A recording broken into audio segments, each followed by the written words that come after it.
시편 23편 1절부터 6절 말씀입니다. 찾으셨으면 아멘. 찾으신 줄 알고 제가 먼저 읽도록 하겠습니다. 여호와는 나의 목자시니 내게 부족함이 없으리로다. 그가 나를 푸른 풀밭에 누이시며 쉴만한 물가로 인도하시는도다. 내 영혼을 소생시키시고 자기 이름을 위하여 의의 길로 인도하시는도다. 내가 사망의 음침한 골짜기로 다닐지라도 해를 두려워하지 않을 것은 주께서 나와 함께 하심이라. 주의 지팡이와 막대기가 나를 안위하시나이다. 주께서 내 원수의 목전에서 내게 상을 차려주시고 기름을 내 머리에 부으셨으니 내 잔이 넘치나이다. 내 평생에 선하심과 인자하심이 반드시 나를 따르리니 내가 여호와의 집에 영원히 살리로다. 아멘. 말씀 되새기면서요 다 같이 합독하겠습니다. 시작. 여호와는 나의 목자시니 내게 부족함이 없으리로다. 그가 나를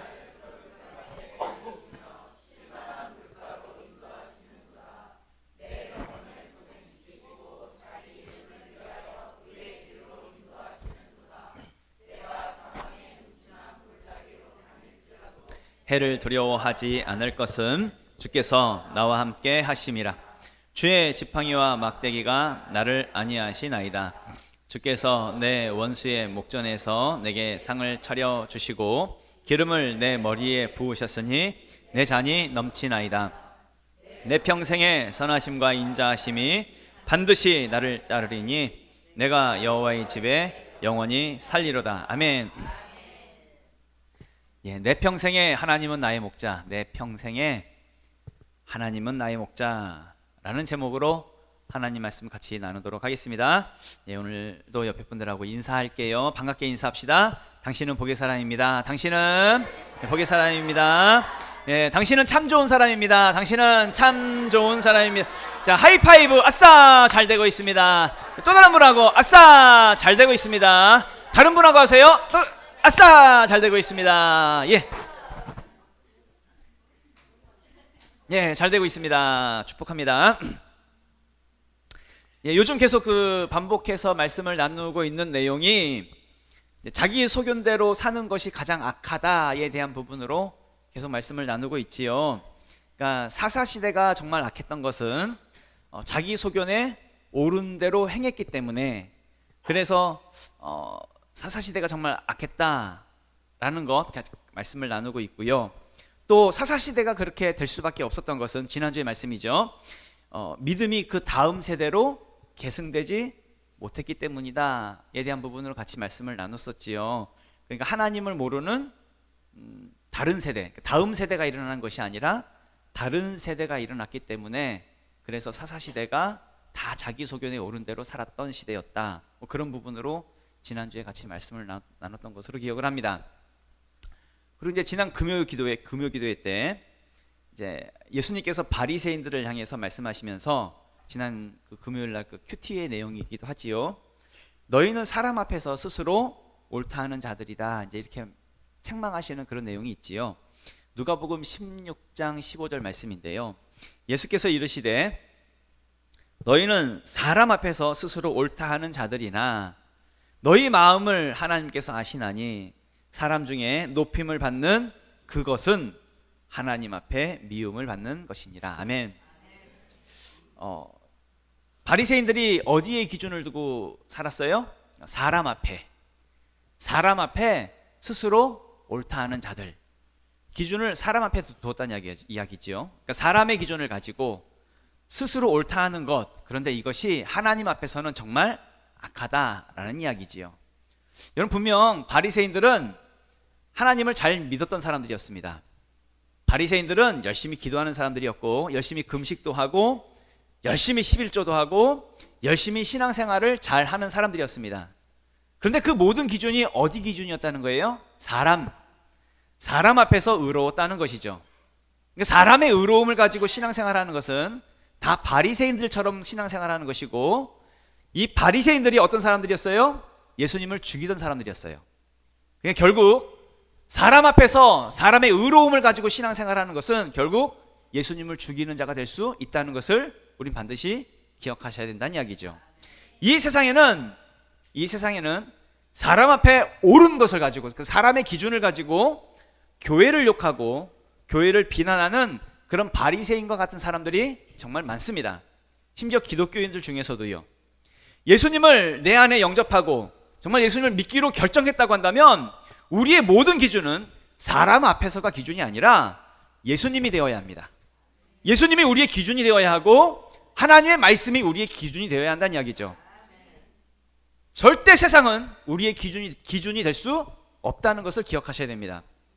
비록 몸은 세상에 속해 살고 있다 할지라도 세상의 문화와 세상의 가치관 또 세상의 상식보다도 하나님의 말씀이 내 삶의 기준이 되기로 우리는 결정하고 그렇게 살아야 한다는 이야기지요. 예를 하나 들을게요. 예를 하나 들면 요즘 조금 민감한 부분이 될 수도 있는데 앞으로 세상은 어쩌면 동성애에 대해서 옳다고 말하는 세상이 찾아올 것입니다.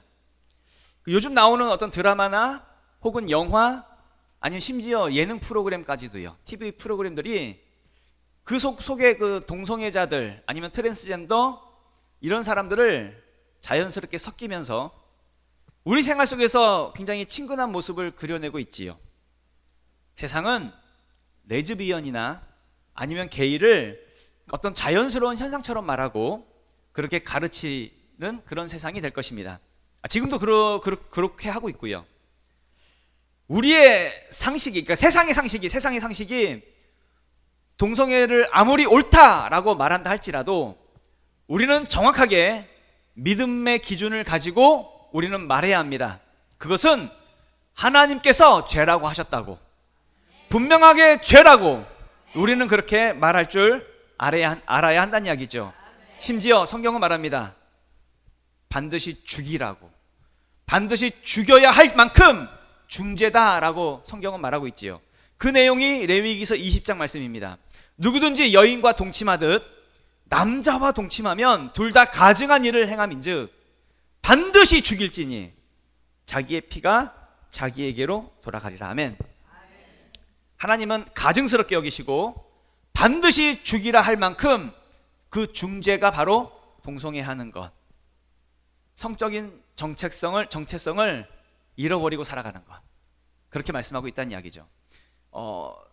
다른 구절을 또 본다고 한다면 고린도전서 6장 말씀 보면은 불의한 자가 하나님의 나라를 유업으로 받지 못할 줄을 알지 못하느냐, 미혹을 받지 말라.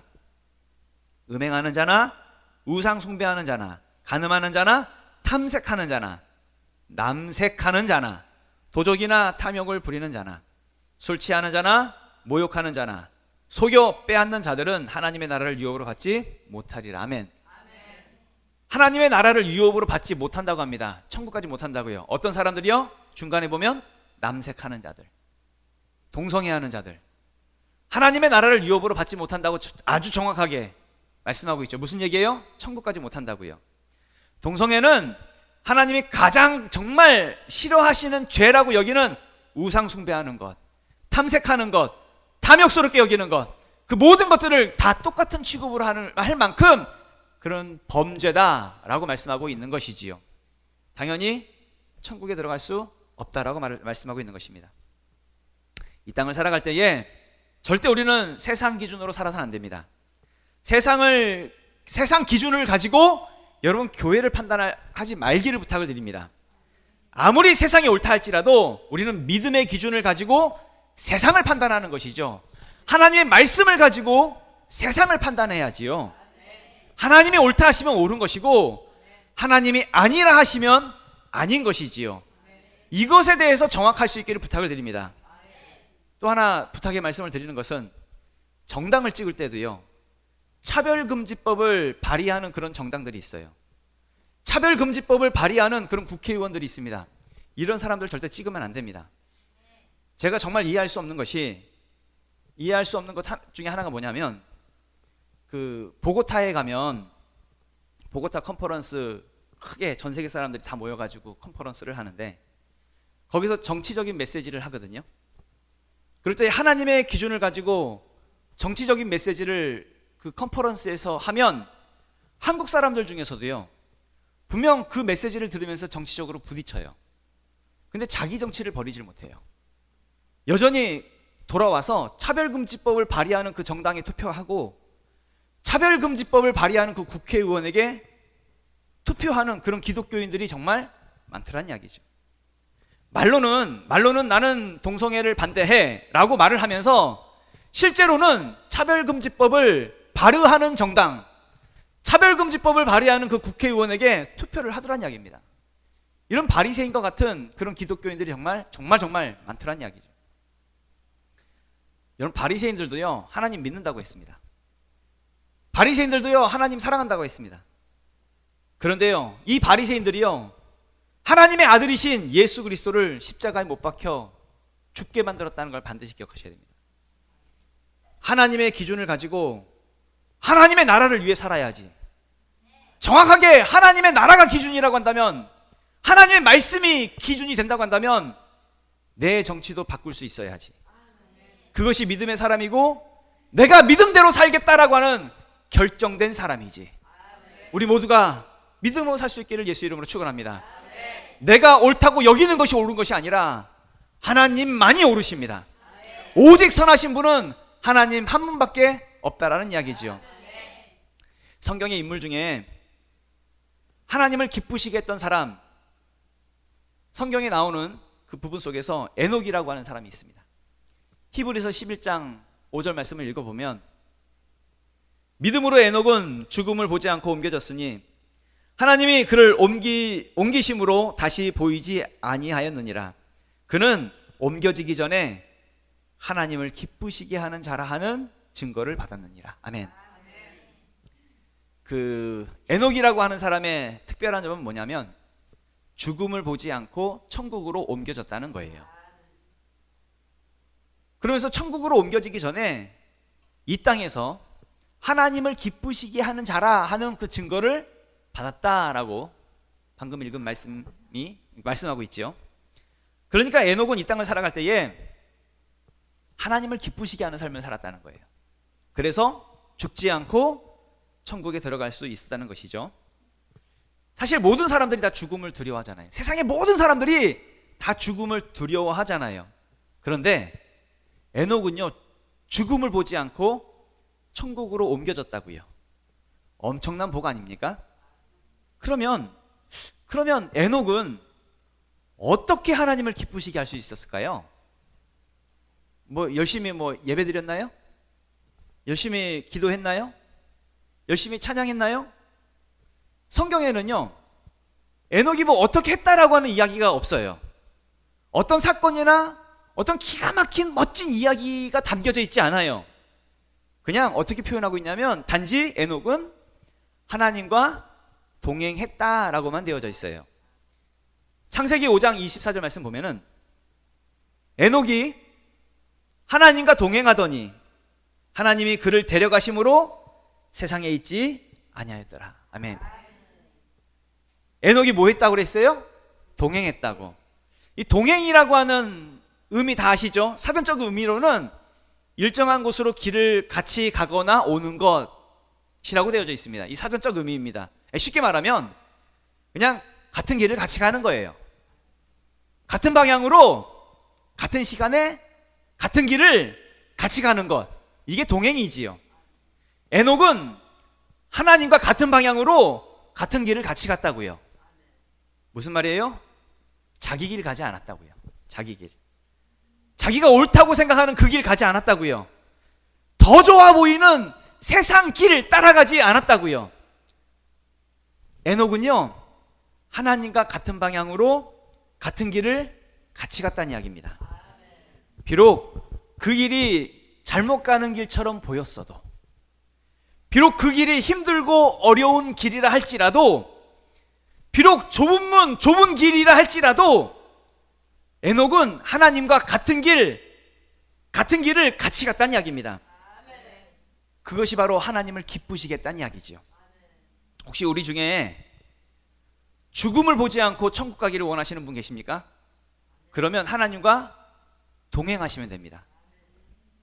그 에녹이라고 하면 사실 저는 잘 기억이 안 나는데 저희 어머니에게 이제 들은 얘기인데, 제가 어렸을 때 몇 살 때인지 모르겠어요. 언제쯤인지 모르겠는데 굉장히 어렸을 때인 것 같아요. 어머니한테 나도 에녹처럼 되고 싶다고 그렇게 말을 했다고 해요. 그러니까 어머니가 이제 왜 하고 이제 이유를 물으셨겠죠. 그러니까 에녹은 죽지 않고 천국 갔잖아요. 이제 그렇게 제가 소원이라고, 죽지 않고, 예, 죽지 않고 천국 가는 게 소원이라고. 두 가지 소원. 네. 두 가지 소원인데 두 가지 소원이 뭐냐 하니까 아버지 예수 믿는 거라고 에녹처럼 죽음을 보지 않고 천국 가는 거라고. 두 가지 소원. 그러니까 하나님께서 목사님을 만들었다. 네. 그러니까 어렸을 때부터 하여튼 목사감이었어요. 예. 예, 할렐루야. 혹시 우리 중에서도요, 죽지 않고 천국 가기를 원하십니까? 그러면 에녹처럼 하면 되겠지요. 하나님과 동행하면 되겠지요. 하나님을 기쁘시게 하면 되겠지요. 그러면 에녹이 하나님을 기쁘시게 하는 증거를 얻었다고 했는데, 그러면 어떻게 하면 우리도 하나님을 기쁘시게 하는 증거를 얻을 수 있을까요? 성경에 보니까 다른 방법이 없고, 히브리서 11장 6절 말씀 보면은 믿음이 없이는 하나님을 기쁘시게 하지 못하나니 하나님께 나아가는 자는 반드시 그가 계신 것과 또한 그가 자기를 찾는 자들에게 상 주시는 이심을 믿어야 할지니라. 아멘. 하나님은 우리의 무엇을 기뻐하신대요? 믿음. 그러니까 믿음이 없이는 하나님을 기쁘시게 할 수가 없다는 이야기죠. 우리가 예배를 드리는 건 하나님이 기뻐하신다라고 우리는 생각을 하는데, 단순히 예배만 드린다고 해서 기뻐하시는 것이 아니라 우리의 예배가 뭐가 되어야 돼요? 믿음의 예배가 되어야 한다는 이야기예요. 기도하고 찬양하고 성경 읽는다고 해서 하나님이 기뻐하시는 것이 아니라 우리가 기도하는 것도 믿음의 기도를 해야 하는 것이고, 찬양을 하더라도 믿음의 찬양을 해야 하나님이 기뻐하신다는 이야기죠. 뿐만 아니라 밥을 먹어도 어떻게 해야 돼요? 믿음으로 먹어야 하고, 잠을 자더라도 믿음으로 자야 하고, 일을 하더라도 믿음으로 일을 해야 한다는 이야기입니다. 무슨 얘기냐면, 우리 삶의 모든 영역이 다 믿음의 삶이 될 때에 하나님이 우리의 삶에 대해서 기뻐하신다는 이야기죠. 더 구체적으로 말씀드린다고 한다면, 살다 보면 세상적인 어떤 일 때문에 믿음과 부딪힐 때가 있어요. 어떤 이해관계 때문에 믿음과 부딪힐 때가 있어요. 아니면 세상은 다 이쪽으로 가라고 하는데 믿음은 저쪽으로 가라고 할 때가 있어요.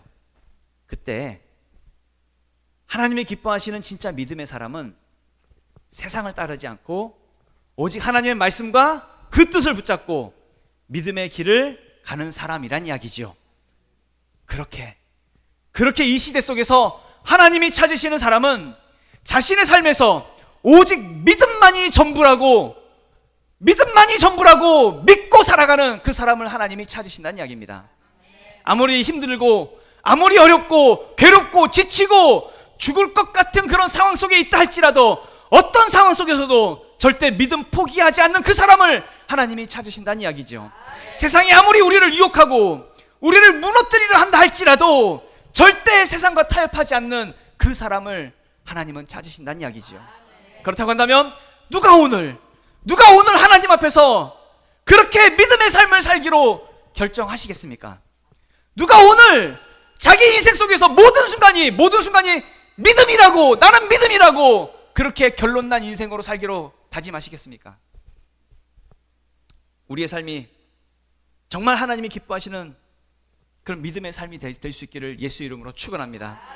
하나님이 기뻐하시는 믿음의 삶을 살았던 또 한 사람을 들라고 한다면 다윗입니다. 오늘 본문 말씀이죠. 시편 23편을 이 시를 쓴 사람이 다윗이지요. 하나님은 이 다윗을 말씀하실 때에 사도행전 13장 22절을 보면 패하시고 다윗을 왕으로 세우시고 증언하여 이르시되 내가 이새의 아들 다윗을 만나니 내 마음에 맞는 사람이라. 내 뜻을 다 이루리라 하시더니. 아멘. 하나님은 다윗을 평가하실 때 다윗은 내 마음에 맞는 사람이야, 내 마음에 쏙 드는 사람이 다윗이야 라고 그렇게 다윗에 대해서 그렇게 말씀하셨다는 이야기죠. 그런데 이것은요, 다윗이 왕이 된 다음에 들은 말이 아니에요. 그러니까 다윗이 힘과 권력을 가지고 모든 부와 명예를 얻은 다음에 하나님께 인정을 받은 말이 아니란 얘기입니다. 언제 하나님께서 다윗을 선택하셨냐면 시편 78편 70절부터의 말씀을 읽어보면, 또 그의 종 다윗을 택하시되 양의 우리에서 취하시며 전양을 지키는 중에서 그를 이끌어내사 그의 백성인 야곱, 그의 소유인 이스라엘을 기르게 하셨더니. 아멘. 하나님이 다윗을 언제 택하셨대요? 양의 우리에 있을 때에, 그러니까 어렸을 때, 목동으로 있을 때, 새끼 양, 전양을 지키고 있을 때, 그때 하나님께서 다윗을 이끌어내셔서 이스라엘의 왕으로 택하셨다라고 말씀하고 있는 것이죠. 그러면 다윗의 어떤 모습을 보고 하나님께서 다윗을 선택하셨을까요? 도대체 다윗은 어떻게 믿었길래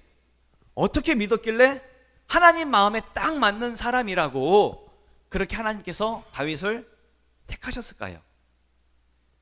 다윗의 고백을 보면 시편의 많은 부분들이 다 다윗의 시로 되어져 있는데, 다윗은 항상 하나님에 대해서 사랑의 고백을 합니다.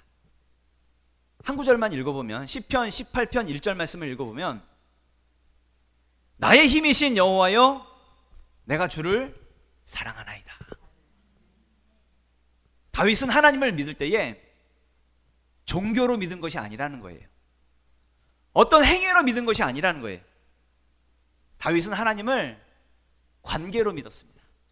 사랑의 관계로 믿었습니다. 그러니까 우상 숭배라고 한다면 우상 세워놓고 비나이다 아니면 그런다든지 절을 한다든지 하면서 종교적인 행위로 그렇게 믿는 사람들 있잖아요. 왜 종교적인 행위를 믿어요? 복 달라고. 내가 빌었으니까 복 달라고. 내가 절했으니까 복 달라고. 복 받기 위해서 그렇게 믿는 거잖아요. 그런데 다윗은 그렇게 행위로 믿는 것이 아니라 어떻게 믿었어요? 사랑의 관계로, 하나님과의 사랑의 관계로 믿었다는 이야기입니다. 방금 우리가 찬양도 불렀었는데 주 사랑합니다. 다른 종교하고 다른 게 뭐예요? 우린 관계잖아요. 하나님을 사랑하는 이 관계로 믿는 거잖아요. 이게 진짜잖아요. 이게 진짜. 다시 말해서 다윗은 어린 목동의 시절부터 있었을 때에, 양을 지키고 있었을 때에 나는 평생 하나님만 사랑해, 내 평생 하나님만 사랑할 거야 라고 결정했단 이야기입니다. 그러면서 오늘 본문 말씀이죠. 본문 1절 말씀을 읽어보면, 여호와는 나의 목자시니 내게 부족함이 없으리로다 라고 고백을 하지요. 실제로 다윗이 넉넉하고 막 풍족해서 난 부족함이 없어 라고 말을 하는 건가요? 아니죠. 다윗의 지금 상황은 어떤 상황이냐면 쫓기고 있는 상황이에요. 잡히면 죽임을 당하는 그런 상황이에요. 어디를 가든지 가는 곳마다 사망의 음침한 골짜기가 놓여져 있는 그런 상황입니다. 다윗이요, 어디를 가도 안전한 곳이 없었고 쉴만한 곳이 없었고 항상 어디를 가든지 부족했고 안 됐고 위험했고 항상 힘들었습니다.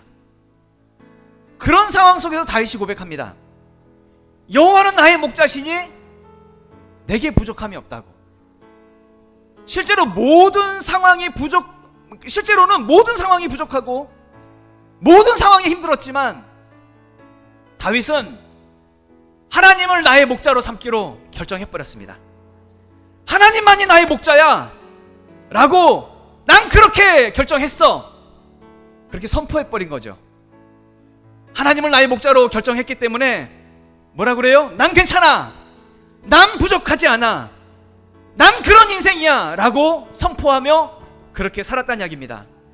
상황에 따라서 잘 되면 하나님 사랑해요, 하나님 잘 믿을게요 그렇게 하고, 안 되면 하나님 어딨냐고 하면서 원망하고, 그런 인생이 아니라, 그런 신앙생활이 아니라, 다윗은 어려서부터 하나님만이 나의 목자야, 난 그렇게 살 거야, 난 그렇게 결정했어 라고 그 인생을 하나님께 맡겼다는 이야기입니다. 그렇게 결정했더니 오늘 본문의 마지막이죠. 마지막 본문 말씀 6절 말씀 읽어보면, 내 평생에 선하심과 인자하심이 반드시 나를 따르리니 내가 여호와의 집에 영원히 살리로다. 아멘. 다윗이 자신의 인생을 하나님을 향해서, 세상을 향해서, 자기 자신을 향해서 하나님만이 나의 목자라고 그렇게 결정한 것을 선포해버리죠. 그러고 나서 내 평생에 하나님의 선하심과 인자하심이 반드시 나를 따르리니 내가 여호와의 집에 영원히 살리로다. 이제 내 평생에 하나님이 나의 목자이시니까, 목자이신 것을 난 절대로 포기하지 않을 거야. 내가 끝까지 영원히 내가 하나님의 집에서 내가 살 거야 선포하고 고백하는 장면이지요. 여기는 우리 모두가요, 예수님 믿으시지요? 성령님 받으셨지요? 그렇게 믿기로 결정했다고 한다면 세상에 어떤 것이 있다 할지라도 이 믿음 바뀌지 않기를 부탁을 드립니다. 그러니까 세상 기준에 따라서, 세상 기준이 이러니까 내 믿음이 거기에 타협시키지 말고, 내 평생에 오직 하나님만이 나의 목자시라고 믿음의 삶을 살기로 오늘 이 시간 결정하는 우리 모두가 될 수 있기를 예수 이름으로 축원합니다. 이 시간 다 같이 일어나셔서 우리 기도하도록 하겠습니다.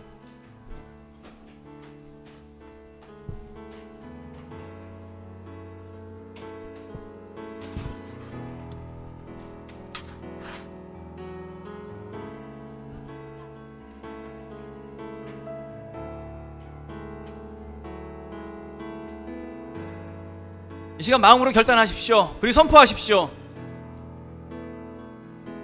오직 하나님만이 나의 목자 되신다고. 나는 이제 내 평생에 오직 하나님만 나의 주인으로 섬기고 사랑하며 살겠다고, 그렇게 믿음으로 살기로 결정할 수 있기를 부탁을 드립니다. 분명 살다 보면 믿음 흔들릴 때가 있을 거예요. 나의 믿음을 무너뜨리고자 하는 어떤 일들이 생길지 모르겠습니다. 그러나 무너지지 마십시오. 믿음 포기하지 마십시오. 하나님만이 나의 목자이신 것을 붙잡고 반드시 나의 삶에 부족함이 없는, 실제적인 부족함이 없는 삶을 살아가는 하나님 우리가 될 수 있도록 도와주시옵소서. 우리 주여 한번 해주시고 통성으로 기도하겠습니다. 주여